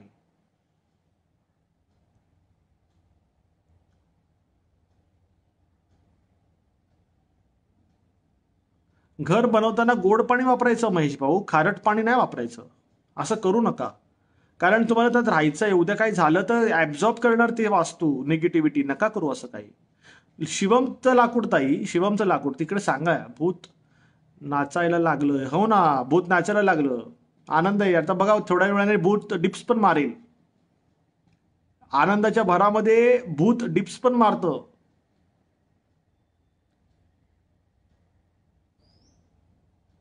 मी गावी पाहिलं की उंबरठ्यात लोखंडाचे काही ठोकतात, त्याला खिळे म्हणतात ताई. खिळे ठोकले जातात, पण ते खिळे भारलेले असतात. कपाळावर भस्म कोणत्या बोटाने लावावे? बघा आता आलं बघा, वय भूत बघा, डिप्स पण मारायला लागलं एकदम जोरात, फुल फिटनेस कॉन्शियसनेस. अच्छा, न्यूमरॉलॉजी बद्दल व्हिडिओ नाही बरं. तुम्हाला सगळ्यांना न्यूमरॉलॉजीचा व्हिडिओ पाहिजे का? सगळ्यांची इच्छा आहे का अंकशास्त्रावरती व्हिडिओ बनवायची? असं काही विशिष्ट काही आहे का तुम्हाला? सगळ्यांना पाहिजे का? असेल तर देतो ना, बघा तुमच्या सगळ्यांच्या यासाठीच आहे. माझं वैयक्तिक काही नाही, माझं वैयक्तिक काही नाहीये.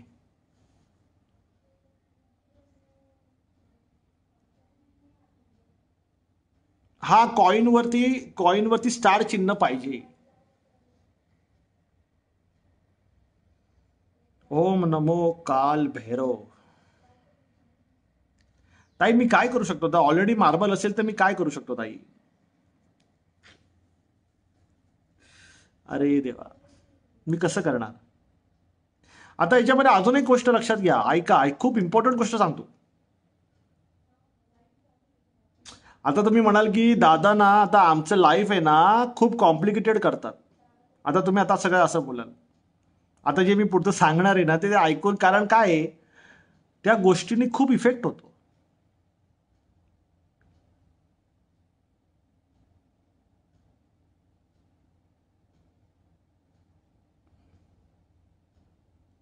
सांगू का?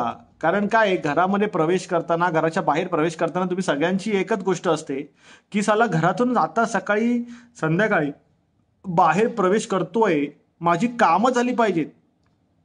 आता नाही झालं, उद्या होतंय, उद्याचं परवा 90% काम होतंय, 10% काम थांबले. सगळेजण हैराण असतात की साला आमची कामं होत नाहीत, आमचं हे होत नाही, आमचं ते होत नाही.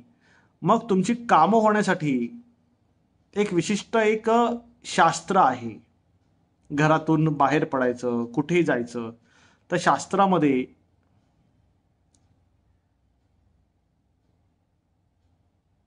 आता स्टारचा कॉइन माझ्याकडे असतं ना ताई, तर मी कसं दाखवू तुम्हाला? तर खरंच माझ्याकडे नाहीये.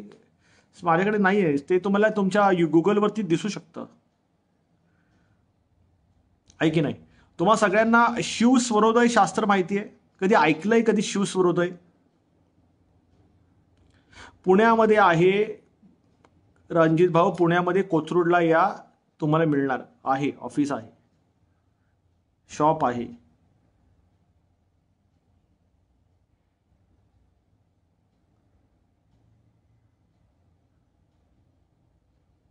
हा, न्यूमरोलॉजीचं तुम्ही सगळ्यांनी म्हणत असाल तर सांगा. शिवस्वरोदय बद्दल ऐकलंय का कधी?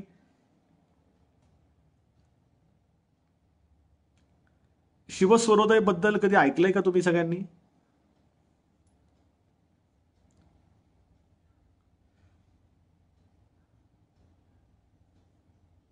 जरा वास्तवने बाधित व्यक्ती यांच्या घरावर बरं, जरा जाऊ दे, शिवस्वरोदय ना ऐकलं तर मग कसं करणार? मग काही प्रॉब्लेम नाहीये, हरकत नाही. अरे वा, परब शिवस्वरोदय फॉलो करता? कोणाला इंटरेस्ट आहे शिवस्वरोदय शास्त्रामध्ये? बघा, इंटरेस्ट नसेल ना तर बोलण्यात काही मजा नाही. तुम्हा लोकांना मुळात आवड पाहिजे, तर मग बोलणार.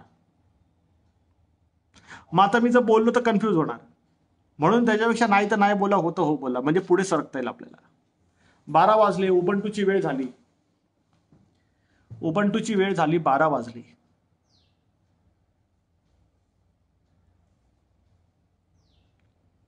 हरकत नाहीये, हरकत नाहीये, काही चिंतेचं कारण नाहीये. आता ह्याच्यामध्ये एक लक्षात घ्या, ह्याच्यामध्ये एक लक्षात घ्या, माझी तुम्हाला सगळ्यांना एक विनंती आहे की आपल्याकडे लाईव्ह सेशन जे होतं, आहे की नाही, त्याच्यामध्ये हे असे कमेंट्स वगैरे दिसतात ना आपल्याला, तर यूट्यूबवरती दिसत नाही. तर त्याच्यामध्ये जर कोणी समजा विपरीत जर समजा काही कमेंट केलं तर कृपया करून स्क्रीनशॉट मारा, कारण की मला तर स्क्रीनशॉट मारायला वेळ नाही, आहे की नाही? आणि कोणी काय विपरीत जर बोलत असेल, भाष्य करत असेल, जे आपल्या महाराजांच्या कार्याला अनुसरून नाहीये किंवा ते अतिशय अनैतिक आहे, अर्थात अनैतिक आहे ते, ठीक आहे, अनीतियुक्त जर भाष्य केलं तर कृपया करून तुम्ही सगळ्यांनी स्क्रीनशॉट मारत जा आणि ते प्रतिनिधींना पाठवा. मग त्याच्यामध्ये काय होतंय की आपल्या दत्तप्रबोधिनी कार्यामध्ये जर कोणी विनाकारण जर हस्तक्षेप करत असेल तर त्याच्यावरती कारवाई झाली पाहिजे का? तुमच्या सगळ्यांचं तुमच्या सगळ्यांचं काय मत आहे ते पण मला सांगा. समजा आपल्या दत्तकार्यामध्ये जर लोक जर हस्तक्षेप करत असतील की महाराजांच्या भक्ती मार्गाचा प्रसार इथे जर चांगल्या पद्धतीने होतो तो झाला नाही पाहिजे, कोणाच्या तरी पोटात दुखत असेल किंवा कोणी निमित्त मात्र का होईना आपल्याला त्रास देत असेल लाईव्ह सेशनमध्ये येऊन, तर मग त्यांच्यावरती कारवाई झाली पाहिजे का? तुमच्या सगळ्यांचं मत व्यक्त करा. आणि जर कारवाई व्हायची असेल तर कशी व्हायची असेल, कशी झाली पाहिजे, आणि जर नाही झाली पाहिजे तर का नाही झाली पाहिजे ते पण सांगा.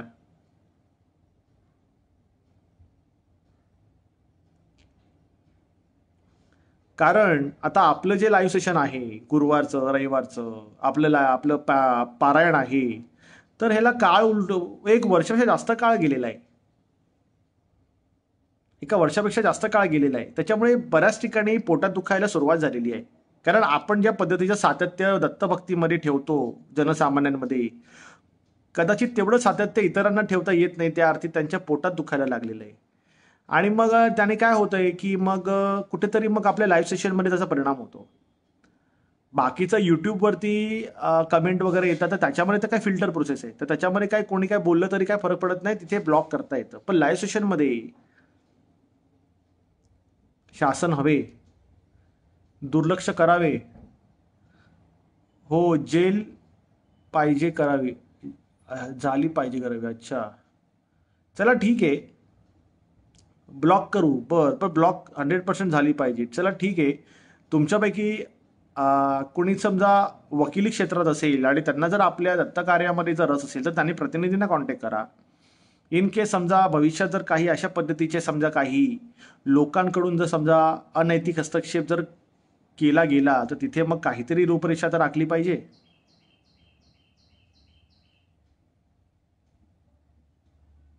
आहे की नाही?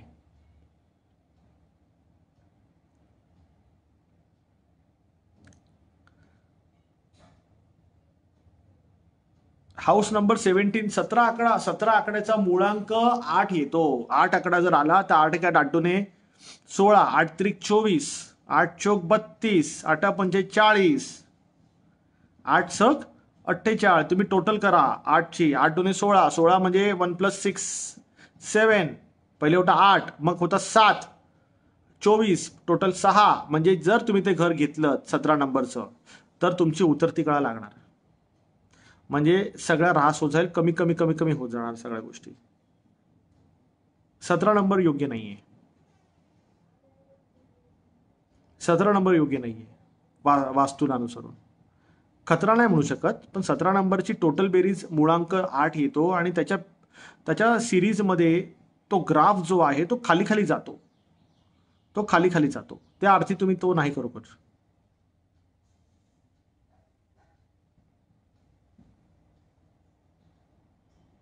जरा तुमच्या मार्गाने त्यांना शासन द्या. शासन ताई मिळणार ताई. काळभैरव सरकार शांत बसत नाही. माझ्याकडे तुम्हाला एक उदाहरण सांगतो. मी व्यक्तीचं नाव नाही घेणार. माझ्याकडे उदाहरण सांगतो.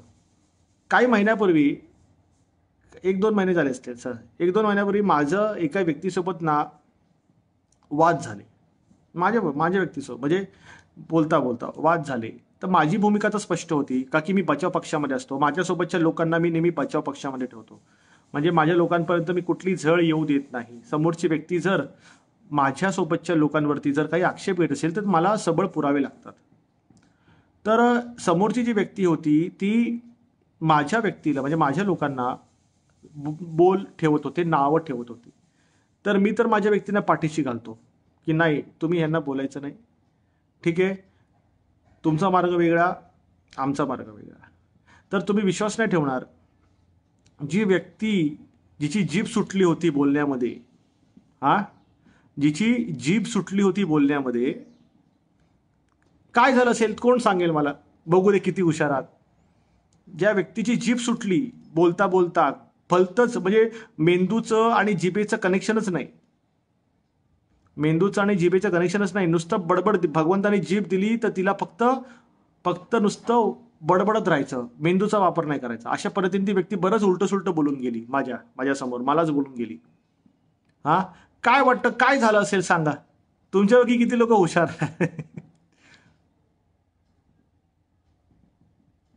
काय झालं असेल सांगा. माफी नाही मागितली ताई, माफी नाही मागितली. काही लोक असतात ना, त्यांची खोड मेल्याशिवाय जात नसते. माफी नाही मागितली.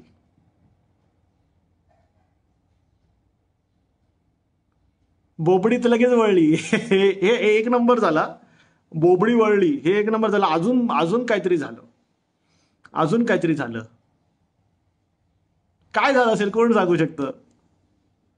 पॅरालिसिस ते आहेच, पॅरालिसिस तर आहे. बोलती बंद होणार ना. नाही, वाचा गेली नाहीये, वाचा नाही गेली, पण बोबडी वळली, मुका पण नाही झाला, पॅरालिसिस तर आहे, वाचा नाही गेली,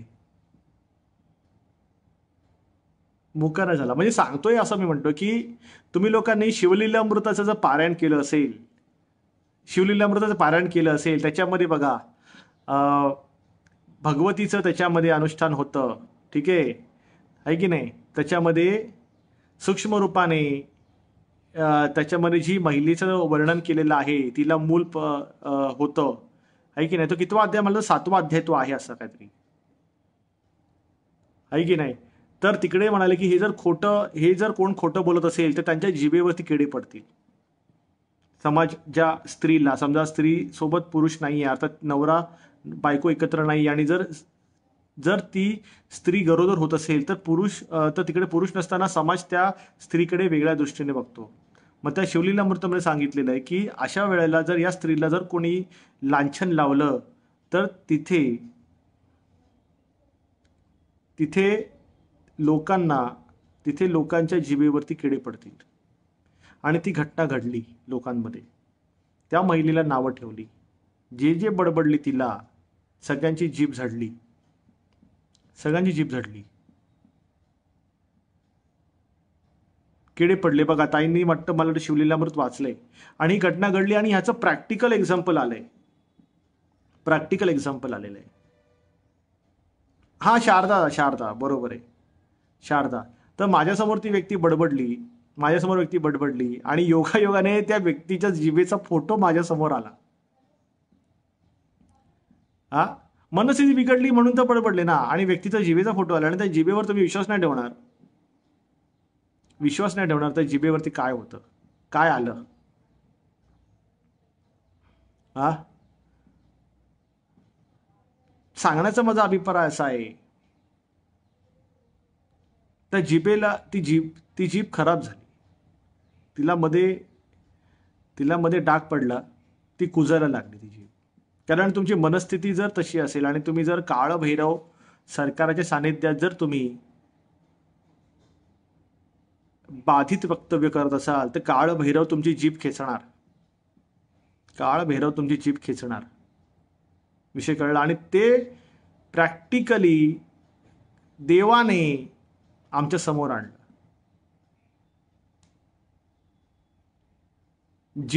जिभेवर काळा खड्डा पडायला लागला, जिभेवर काळा खड्डा पडायला लागला. कारण जिभेवर नियंत्रण नाही, कारण बुद्धीवर नियंत्रण नाही. सांगण्याचा अभिप्राय असा आहे, काळभैरव शासन कार्य करतं त्याच्या पद्धतीने, आपण त्याच्यामध्ये लोडबोड नाही करत. कोणी नाही सुटणार, सगळ्यांना तो खेचून मारणार, सगळ्यांना मारणार. तो जे जे शत्रू आहेत, जे जे घरामध्ये लावे करतात, जे इकडच्या तिकडच्या गोष्टी पसरवतात, त्यांना सगळ्यांना तो खेचून मारणार. सांगण्याचा माझा अभिप्राय असा आहे, त्या व्यक्तीची जीभ झडली. वेळ गेल्यानंतर अक्कल येऊन काहीच फायदा नसतो, कारण की वेळ निघून गेलेली असते. म्हणून मनुष्य आहे, बुद्धिजीव आहे. ऐसी बात बोल जो कभी कोई न बोले झूठ, ऐसी जगह बैठ जो कभी कोई न बोले उठ. हे लक्षात ठेवा. आतापर्यंत महाराजांच्या कार्यामध्ये मी जेव्हा अनुग्रहित झालो तेव्हापासून आतापर्यंत फक्त आणि फक्त मी हेच बोलत आलोय की जे सत्य आहे. मी कधीही महाराजांच्या इच्छेबाहेर, त्यांच्या वर्तुळाबाहेर कधी नाही गेलो. वर्तुळातच राहणार, सद्गुरू कार्यातच राहणार, त्यांच्या अधिकार क्षेत्रातच राहणार, त्यांनी जेवढा अधिकार दिले त्यातच फिरणार, त्यातच नाचणार, त्याच्या बाहेर कधी नाही जाणार.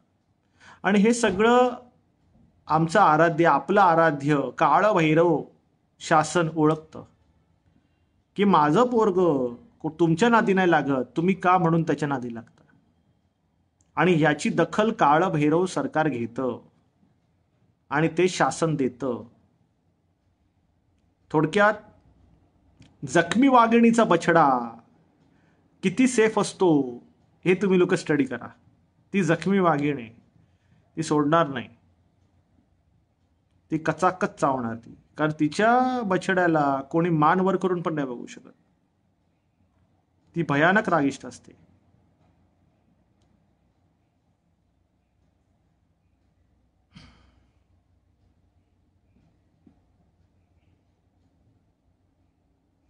मंदिरात नारळ वाढवा, नारळ अर्पण करा, एकच गोष्ट आहे.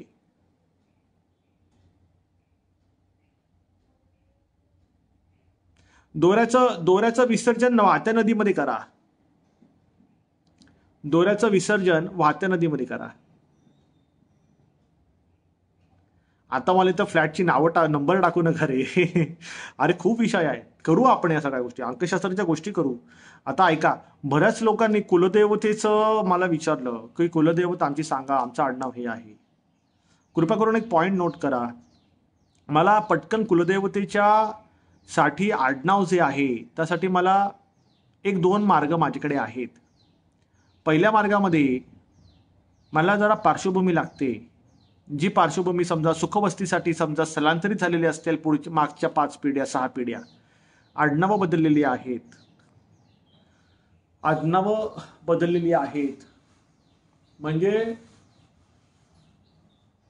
म्हणजे गडकरी, समजा गडकरी आहेत, तर गडकरींनी आडनाव बदलून इनामदार केलेलं आहे. कारण त्यांना इनामामध्ये समजा त्यावेळेच्या राजा महाराजांनी काही जमिनी दिल्या, त्याच्यातून ते इनामदार झाले आहे ना.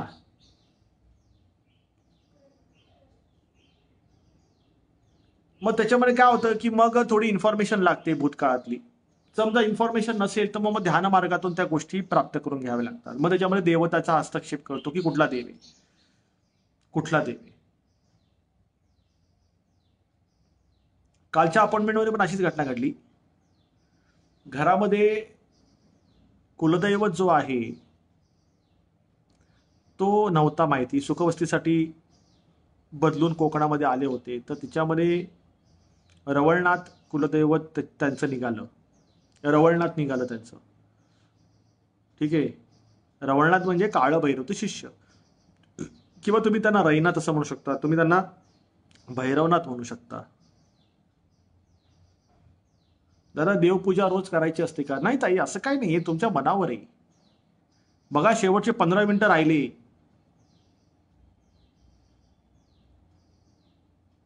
दादा माझी भाची आहे, लग्न जमण्यासाठी कोणती सेवा करावी? लग्न जमण्यासाठी त्यांना रुक्मिणी स्वयंवराचा पाठ करायला सांगा. आणि आपल्याकडे गोपाळकृष्ण व्रत आहे ते त्यांना करायला सांगा. दादा ती वास्तूची भूमी कोणत्या स्वरूपाची आहे ते सांगितलं. त्याच्यामध्ये पण फरक आहे. त्याच्यामध्ये ब्राह्मण भूमी आहे, क्षत्रिय भूमी आहे, वैश्य भूमी येते, शूद्र भूमी येते, प्रेत भूमी येते. हो की नाही? मग पुस्तक लिहिलंय मी याच्यावरती, तुम्ही ते पुस्तक एकदा वाचा.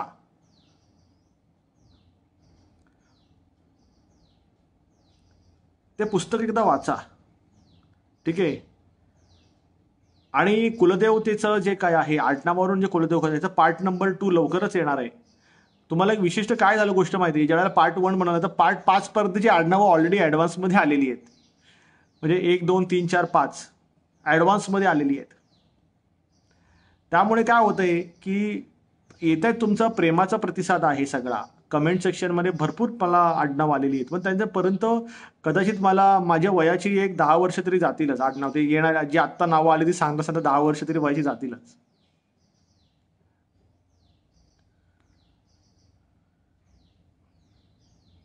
रुद्राक्ष चालतं, काय प्रॉब्लेम नाहीये. हा एक प्रश्न चांगला आहे. मग जीवनातला खड्डा कसा भरून काढावा, त्यासाठी आता तुम्ही काय करा, कृष्ण जन्माष्टमीला जीवन प्रबोधिनीमध्ये सहभागी व्हा. हा हा ताई सांगतो ना, जीवन प्रबोधिनी आहे की नाही. पहिलं आपलं दत्त प्रबोधिनी, आता आहे दुर्ग प्रबोधिनी, आता आहे जीवन प्रबोधिनी. ठीक आहे.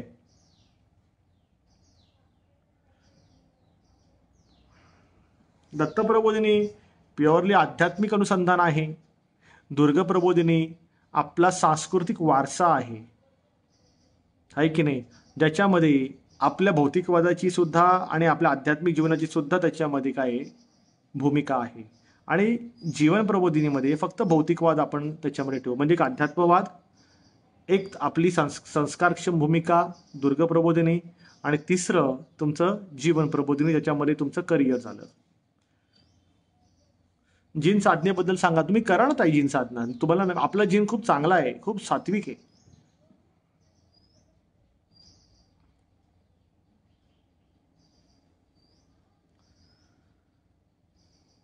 कृष्ण जन्माष्टमी आहे, साधना सांगावी.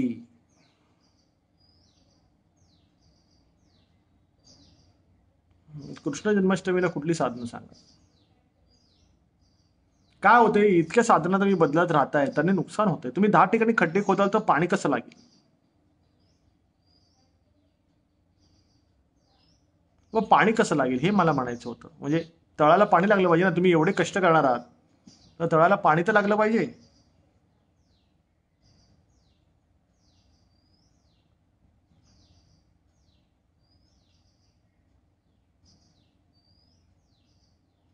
कुलदेवाचे जे टाक जर खराब झाले असतील तर ते परत बदला, ते विसर्जित करून नवीन घ्या.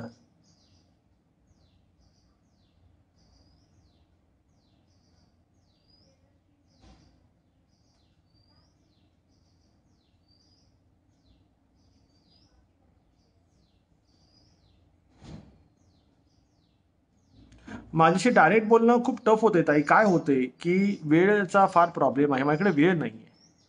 आणि ऐका ना, डायरेक्ट माझं कधी होतं माहिती आहे, ज्या वेळेला कोणी आयसीयू मध्ये ऍडमिट असेल. बघा मी सांगतो माझं डायरेक्ट ऍक्सेस कधी असतो तुम्हाला सांगतो. ज्यावेळेला कोणी आयसीयू मध्ये ऍडमिट असेल आणि व्हिडिओ कॉलवरती मी त्यांना बघतोय, आणि मला जरा जरी भीती वाटते की नाही ह्या व्यक्तीला काही त्रास होऊ शकतो, तर मी सगळे कामधंदे सोडतो, पटकन गाडी काढतो आणि हॉस्पिटलला जातो, आणि त्या व्यक्तीला मी भेटतो, त्या व्यक्तीला बघतो आयसीयूच्या बाहेर उभं राहून. तीच एक पॉसिबिलिटी आहे जिथे मी डायरेक्ट भेटतो. याचा अर्थ असा नाही की तुम्ही सगळे आयसीयू मध्ये जाणार. याचा अर्थ असा नाही. इथे आपण दुःखातून बाहेर काढण्यासाठी असतो. कारण आतापर्यंत मी ज्यांना डायरेक्ट भेटतो त्यांना त्यांची क्रिटिकल कंडिशन एवढी खराब होती, त्यांना व्हिडिओ कॉलवरती पेक्षा मी डायरेक्ट पल्सेस समोरासमोर फटाफट समोरासमोर पल्सेस त्यांना मी ट्रान्सफर केलेले.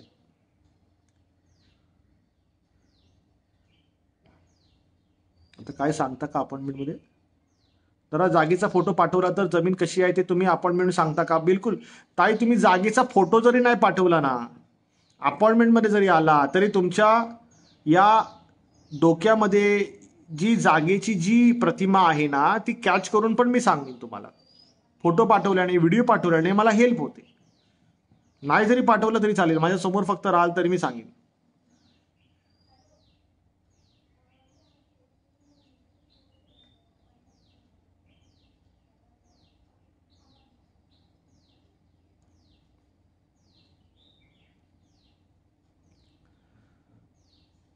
घराचे फोटो जर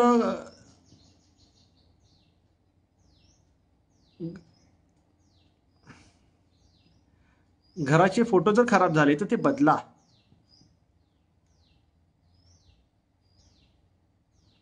दादा आम्हाला कधी कधी जास्त वेळ द्या. अरे हाच तो प्रॉब्लेम आहे. तुम्ही सगळं मागा पण वेळ नका मागू. कारण की वेळेचा 24 तासात कसा बसा मी माझा स्वतःला ऍडजस्ट करतो.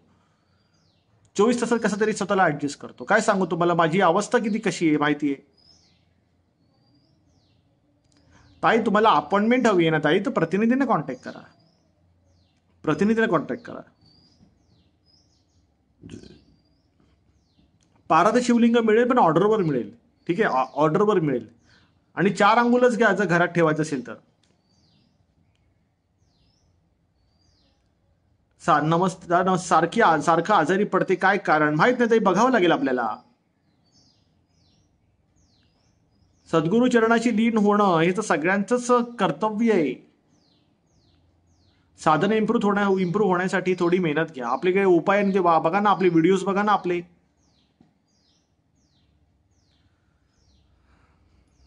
बघा शेवटचे 10 मिनिटं राहिली.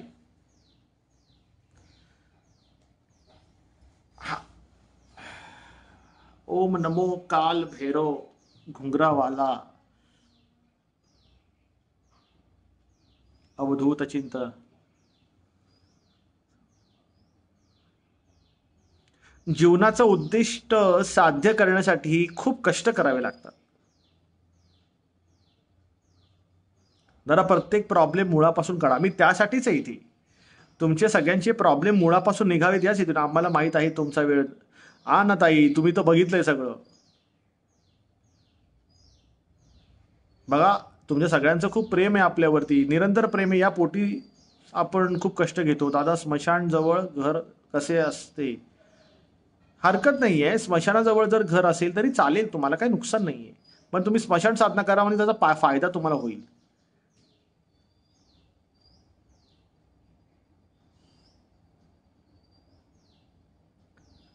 शेवटचे 7 मिनिटं राहिले.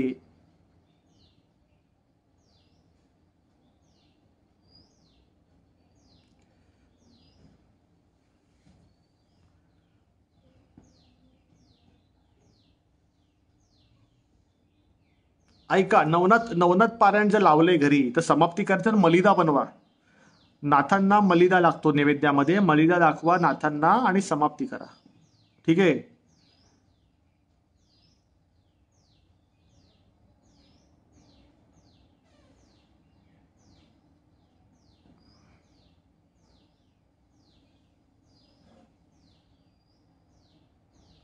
चार तारखेला तुमची एमपीसीची एक्झाम आहे. आमच्या सगळ्यांकडून तुम्हाला हार्दिक शुभेच्छा.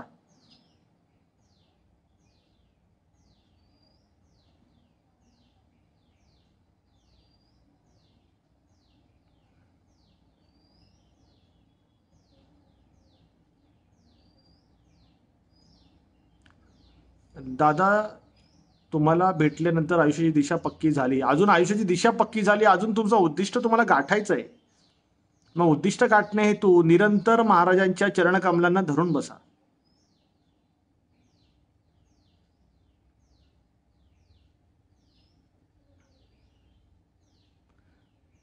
हा, स्त्रियांनी नवनाथ पारायण केलं तरी चालेल, काही प्रॉब्लेम नाहीये. पण आसन तुमचं असायला पाहिजे, पिवळे वस्त्र परिधान केले पाहिजे, केस मोकळे सोडले पाहिजे. ठीक आहे. कांदा लसूण खाऊ नका. जिथे पारायण करताय तिथेच तुम्ही निद्रा घेतली पाहिजे. ठीक आहे, एवढं लक्षात ठेवा. आणि इन केस महिला वर्गांना समजा नवनाथ पारायण करताना समजा इन केस मध्ये समजा मासिक धर्माचा काही त्रास झालाच तर पारायण स्टॉप करायचं. आणि 5 दिवस नंतर मग परत आंघोळ करून 6व्या दिवशी मग पारायण कंटिन्यू करायचं. महाराजांकडे माफी मागायची.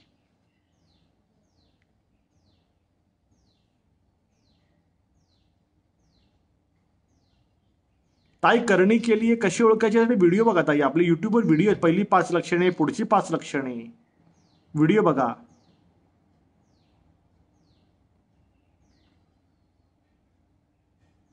शेवटची 5 मिनिटं राहिली.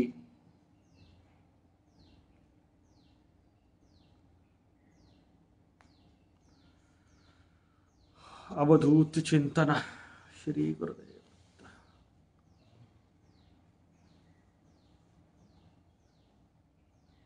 प्रत्येक घराण्याला कुलदैवत असतं.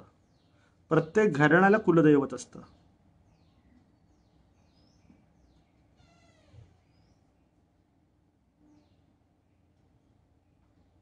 अरे काय झालं रडायला एवढं? ढसा तो एवढा धबधबा डोळ्यातून का आला बाहेर? एवढं रडण्याचं काय कारण आहे?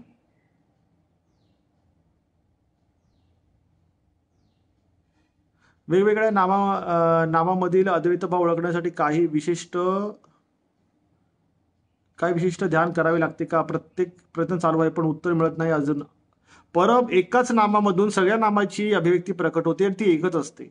वेगवेगळ्या नामाचं वेगवेगळं काही नसतं, एकच असतात. तुम्ही ज्यावेळेला त्या अवस्थेत जाणार तुम्हाला ते कळणार की नामातून कसा भगवंत प्रकट होतो. हेच विठ्ठलाने नामदेव महाराजांना सांगितलं की अरे तू मला ओळखत नाहीस, जा तिथे गुरु कर, गुरुमुखातून होऊन ये, मग तुला कळेल मी काय ते. मग नामदेवाला जावं लागलं. त्याच्या आधी नामदेव ज्यावेळेला सद्गुरू समाज नामदेवांना बोलायचे अबक सुखाभाताला. नामदेव बोलायचे अरे मी तर विठ्ठलासोबत बोलतो, बसतो, जेवतो, पण सद्गुरू समाज बोलायचा अरे तू गुरुमुखातून नाही ना, तू सुखाभात, तुला हापिसी का नापिसी पण माहित नाही, मग तुला आम्ही कसं उभं करणार इथं, नको थांबू आमच्यामध्ये. गुरुमुखातून नसलेल्या व्यक्तीला राजहंसामध्ये बगड्याची उपमा असते, आहे की नाही? बगळ्याची उपमा असते. तो बगळा राजहंसांमध्ये उभा जरी राहिला तरी तो बगळा बगळा असतो, तो राजहंस नसतो. म्हणून गुरुमुखातून येणं फार महत्वाचं असतं. म्हणून गुरुमुखातून या. चला, वेळ झाला आपल्या लाईव्ह सेशनचा, समाप्तीची वेळ जवळ आली.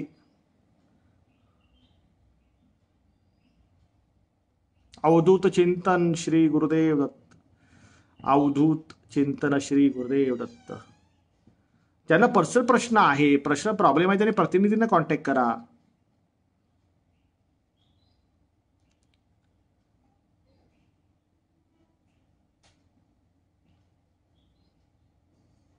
जरा प्रेग्नन्सी वेदना कमी करण्यासाठी काय उपाय आहे का? आहे ताई, आपल्याकडे उपाय आहे. उपाय आहे तर तुम्ही काय करा, तो उपाय घ्या. तुम्ही प्रतिनिधींकडे आहे, ठीक आहे. नॉर्मल प्रोसिजरसाठी उपाय आहे. कमरेला एक बांधावं लागतो तोडगा, आणि मग तुम्हाला त्रास कमी होतात त्याचा. तर तो उपाय तुम्ही घ्या ताई, प्रतिनिधींकडे मिळेल तुम्हाला, सोपं उलट होईल. आणि ह्याच्यामध्ये अजून एक उपाय तुम्हाला सांगतो, याचा उपाय सांगतो पण बारकाईने लक्ष देऊन ऐका. समजा डिलिव्हरीची वेळ जवळ आलेली आहे, विषय कळला, तर तुमच्या घराच्या इथे कुठे केळ्याचं झाड आहे का बघा, केळाचं वृक्ष असतं बघा, तर केळाच्या वृक्षाच्या मुळाशी तुम्हाला जायचं आहे. तिथे काहीतरी तुमचं सोन्याचं काहीतरी, समजा एक रिंग आहे किंवा कानातला आहे किंवा काही असा सोन्याची तार वगैरे असेल किंवा काही 1 ग्राम सोनं असेल तुम्ही किंवा तुमच्या साहेबांना म्हणावं, तर ते सोन्याचं जे आहे की ते केळ्याची जी मूळ आहे, तर सूर्यास्ताच्या आधी हा किंवा सूर्योदया पहिले, ठीक आहे, सूर्योदया पहिलेच बेस्ट असतं हे ॲक्च्युली. मोस्टली सूर्योदया पहिले तिकडे जायचं, त्या मुळाशी ते सोन्याचं जे काही नाणं असेल किंवा तार असेल ती ठेवायची. तार ठेवली, नाणं ठेवलं, आणि ती मुळी हाताने तोडून घ्यायची आणि त्याला सांगायचं की मी अमुक अमुक कार्यासाठी तुला घेऊन जातोय, तुझं मूळ घेऊन जातोय, तर तू ती कार्यसिद्धी व्यवस्थित कर, आणि ते कार्यसिद्धी जशी पूर्ण झाली तर तुझं मूळ तुला परत आणून देईन आणि मी माझं सोन्याचं नाणं परत घेऊन जाईन. आणि मग ती जे केळाची झाडाची जी मूळ असते ती घेऊन यायची आणि गरोदर स्त्रीच्या कमरेजवळ ती ठेवायची डिलिव्हरीच्या वेळेला. त्याने काय होतं, काही कॉम्प्लिकेशन्स येत नाहीत. आणि जेव्हा नॉर्मल डिलिव्हरी ज्या वेळेला होते, प्रॉपरली सगळं झालं व्यवस्थित, डॉक्टरने सांगितलं की आता एकदम ओके आहे, मग ती मुळीची जी तुम्ही घेऊन आलेला ती परत त्या केळाच्या झाडाशी जाऊन ठेवायची, आणि तिथे ठेवलेलं तर सोन्याचं नाणं जे आहे ते परत तुम्ही तुमच्या घरी येऊन ते तुम्ही तुमच्या वापरात तुम्ही घेऊ शकता, आहे की नाही? तर इतका सोपा उपाय आहे, तर तुम्ही सगळ्यांनी तो उपाय करा, ठीक आहे.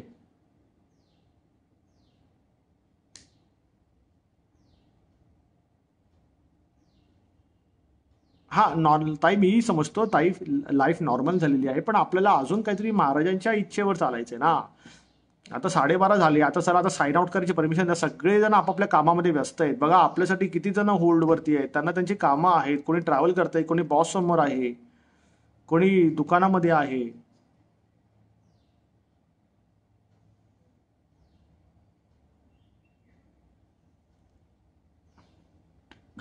ठीक आहे, जय श्रीराम साहेब. आता आता लाईव्ह सेशन संपलं तर चालेल का सगळ्यांना? साइन आउट करू का? साइन आउट करू का? कृपया करून सूचित करा, साइन आउट करू का? 12:30 झाले. आणि काही प्रश्न असतील ना पर्सनल वगैरे, तर तुम्ही प्रतिनिधींना कॉन्टॅक्ट करा, प्रतिनिधींसोबत बोला, ठीक आहे. ठीक आहे, प्रतिनिधींना कृपया करी तुम्ही कॉन्टॅक्ट करा, काय प्रश्न असे प्रश्न, आणि त्यांच्यासोबत बोलून तुम्ही घ्या. माटेताई, उत्तर नाही मिळालं त्यासाठी मी तुमची माफी मागतो. उत्तर नाही देता आलं, वेळेचा अभाव आहे. परत आहे ना मी रविवारी ताई, मी कुठे जाणार ताई, मी इथेच आहे तुमच्या सगळ्यांसमोर. मला यायचंय, महाराजांनी वेळ दिली आहे मला आखून, त्यावेळेला मला तुमच्या सगळ्यांसमोर उभं राहायचंय. कुठे जाणार सोडून सांगा तुम्हा सगळ्यांना? तर आता साइन आउट करूया का? तुम्ही सगळे म्हणाल तो हो म्हणा साइन आउट करायला, आहे की नाही? भगवान दत्तात्रय स्वामी महाराजांच्या चरणकमलांचा आशीर्वाद तुम्हाला सगळ्यांना प्राप्त व्हा. तुमच्या हृदयामध्ये दत्तचरण शाश्वत रूपाने स्थापित व्हावेत, अशी मी सद्गुरू चरणी पदोपदी विनंती करतो. ठीक आहे. श्री गुरुदेव दत्त. जय आदेश. भेटूया शनिवारी रात्री सामूहिक साप्ताहिक नवनाथीय पारायणामध्ये. आणि तोपर्यंत बघा, शाबरी कवच जर होत असेल तर बघा, कारण काय होतं आहे, शाबरी कवचाने खूप फायदा होणार आहे सगळ्यांचा, खूप फायदा होणार आहे. ठीक आहे. तर आता भेटूया शनिवारी रात्री पारायणाच्या वेळेला. तोपर्यंत श्री गुरुदेव दत्त.